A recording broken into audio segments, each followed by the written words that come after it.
बाप्पा बाप्पा का हो हे कुठं एवढं जंगल बुडलं. थांबा थांबा सुरुवातीपासून सांगतो मी तुम्हाला. तर मी चालली होती पेपरले, आज होता माझा शेवटचा पेपर. मग मी निघलो होतो चंद्रपूरला जासाठी. तेवढ्यात आली आमची लालपरी. बसलो या लालपरीमध्ये आणि निघलो जासाठी. बापरे एवढं चांगलं व्ह्यू होतं का नाही का सांगू तुम्हाला. या बसवाल्यानं आम्हाला नाही का राजुऱ्याला उतरवून दिलं. मग तेथून निघलो आता आम्ही बामणवाड्याच्या माणिकगडच्या जंक्शनला जासाठी. तेथून आम्ही कसं बस तरी ट्रेन पकडतो म्हणलं. ते तर बी ट्रेन थांबत नव्हत्या. कवरिकच्या कवरिक वाट पाहिलो पण ट्रेन काही येतच नव्हती. या पुलाले बिन अजच नाही का बंद व्हायचे होते. बरोबर आमचा पेपर होता. सकाळ सकाळी कोणाचं तोंड पाहिलं तर असाच जीव लागे. येताना एक बी ट्रेन थांबत नव्हती यार. हे ट्रेन एवढी जवळून जात होती का ना, असं वाटे का चक्कर सेवून पडतो काय का, तसाच जीव लागे. कसं बस तरी चढलो बाप्पा ट्रेन मध्ये. आमचं आम्हाला माहित होऊन गेलं. आणि पावानं पुलाले केवढं पाणी आहे. पुरं पूल भरूनच होतं. असं वाटे का हात टाकलं तर लागतेस का काय का तर पाणी असंच लागे. कसं बस तरी आलो आम्ही बल्लारशाले.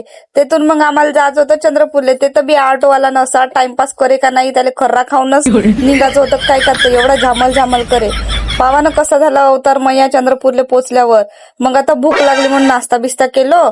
थोडेसे पोहे खाऊन घेतले भूक लागली तर. हा भाऊ तर मस्त मांजरासोबत खेळायला लागला होता. आलो बाप्पा आता कॉलेजमध्ये कसं कसं आलो. येतानी कसं बसत येऊन गेलो पण जातानीच विचारायला. पेपर झाला. पेपर झाल्यावर मग निघलो आता आम्ही जासाठी. पुन्हा आम्ही मग चंद्रपूरच्या रेल्वे स्टेशनवर आलो. कारण आम्हाला जायचं होतं ना राजुऱ्याले. तेथून बी आम्हाला काही ट्रेन एक भेटली नाही. मग आम्ही पोहोचलो बल्लारशाले.